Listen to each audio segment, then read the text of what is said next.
একটি ধারাবাহিকের প্রধান আকর্ষণ হলো তার অভিনেতা, অভিনেত্রী এবং তার গল্প।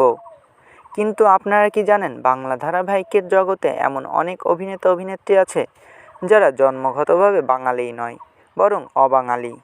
আজকের ভিডিওতে আমরা এমন কিছু অভিনেতা, অভিনেত্রীদের সম্পর্কে জানতে চলেছি যারা জন্মগত অবাঙালি হলেও এখন দাপিয়ে কাজ করছে বাঙালি সিরিয়াল জগতে।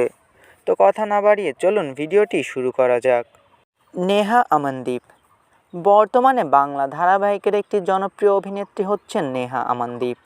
ব্লুজ প্রোডাকশন হাউসের আন্ডারে যোগমায়া ধারাবাহিকে যোগমায়ার ভূমিকায় অভিনয় করছেন এই অভিনেত্রী। এর আগে তাকে জি বাংলার স্ত্রী ধারাবাহিক এবং সান বাংলার কনে বউ ধারাবাহিকেও অভিনয় করতে দেখা গিয়েছে। কিন্তু বলে রাখি, এই অভিনেত্রী বাঙালি নয়, বরং অবাঙালি। পাঞ্জাবের লুধিয়ানায় এই অভিনেত্রীর জন্ম। শুরুতে মডেলিং দিয়ে শুরু করলেও পরে একে বাংলা ধারাবাহিকে অভিনয় করতে দেখা গিয়েছে এবং বর্তমানে ইনি বাংলা ধারাবাহিকের একজন জনপ্রিয় অভিনেত্রী।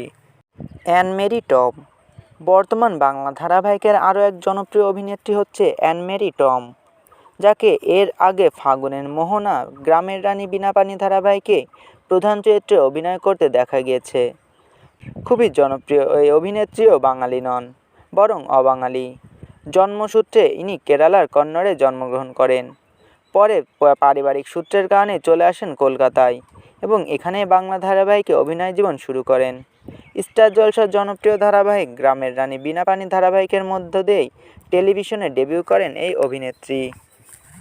অভিষেক বিশ্বশর্মা বর্তমান বাংলা ধারাবাহিক জগতের একটি জনপ্রিয় মুখ হচ্ছে অভিষেক বিশ্বশর্মা, যাকে এর আগে কালার্স বাংলার মৌয়ের বাড়ি ধারাবাহিকে অদ্রিজা রায়ের বিপরীতে প্রধান ভূমিকায় অভিনয় করতে দেখা গিয়েছিল। বলে রাখি, এই নায়কও জন্মসূত্রে অবাঙালি।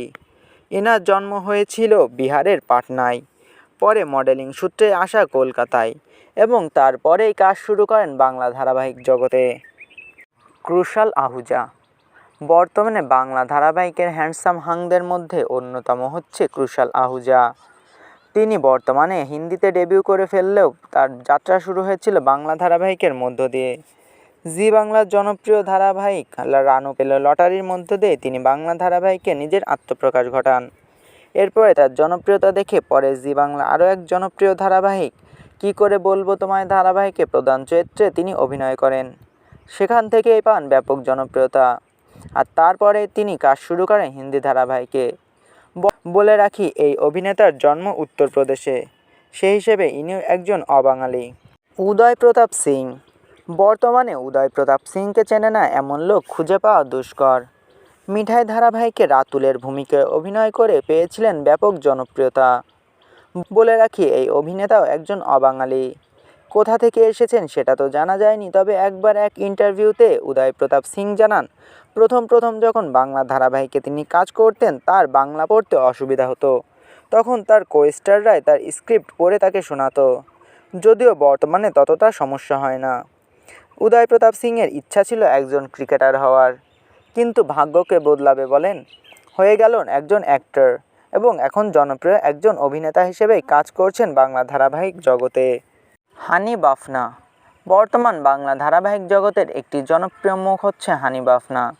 বর্তমানে হানি বাফনাকে চেনে না এমন লোক খুঁজে পাওয়া দুষ্কর। সর্বপ্রথম জি বাংলার জনপ্রিয় ধারাবাহিক বকুল কথার মধ্য দিয়ে তিনি তার আত্মপ্রকাশ ঘটান। এরপর একে একে প্রথমা কাদম্বিনী, শ্যামা ধারাবাহিক সহ বিভিন্ন ধারাবাহিকে তাকে অভিনয় করতে দেখা গিয়েছে। বলে রাখি, হানি বাফনা মারোয়ারি জৈন, সেই হিসেবে ইনিও অবাঙালি। ভিডিওটি ভালো লাগলে চ্যানেলটিকে সাবস্ক্রাইব করে আমাদের সাথেই থাকবেন। আপনাদের ভালোবাসায় আমাদের সামনে এগিয়ে যাওয়ার শক্তি যোগায়।